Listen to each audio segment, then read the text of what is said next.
કેટલા સમયથી પરેશાન હતા? 3-4 વર્ષથી. કયું ગામ છે? ચોટીલા તાલુકાનો ઢોકો. ક્યાંથી દર્દ હતું? આ કમરથી તે પગ લગી નીચે. બરોબર છે. કેવું લાગતું હતું પગને? કાપી નાખું એમ? હા, પીડા જેટલી થતી. પીડા એટલે થતી.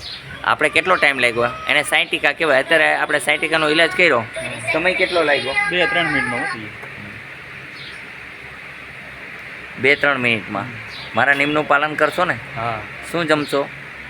કઠોર નહીં ખાવાનું, બટેટા નહીં, બાકી ગેસની ગોળી ખાવાની અને દૂધ 1 ગ્લાસ રોજ હળદરવાળું પીવાનું. કેવું? હળદરવાળું. આનું કામ કેવું લાગ્યું? બહુ સારું લાગ્યું. તમને પૈસા લેવામાં આવ્યા? ના ના, ડૉક્ટર એટલી જલ્દી ઈલાજ કરી શકે? નો કરી શકે. આ હનુમાન કરી શકે. બોલો જય હનુમાન. જય. બોલો બધાય જય હનુમાન. આપને બધાને કેવું લાગ્યું? અહીંયા ગમ્યું કે ના ગમ્યું? બોલો જય હનુમાન.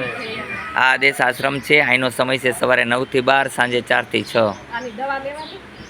હા, અહીંયા આવવા માટે આટકોટથી ગયણી થોરખાણ રોડ ઉપર આદેશ આશ્રમ આવેલો છે. તમે જોઈ શકો છો કેટલી ઝડપથી હનુમાનજી ઈલાજ કરી આપે છે. પણ નિયમનું પાલન કરવું જરૂરી છે. જે પ્રમાણે જમવાનું કહું છું એ પ્રમાણે જમે તો 100% માણસો નિરોગી થાય છે.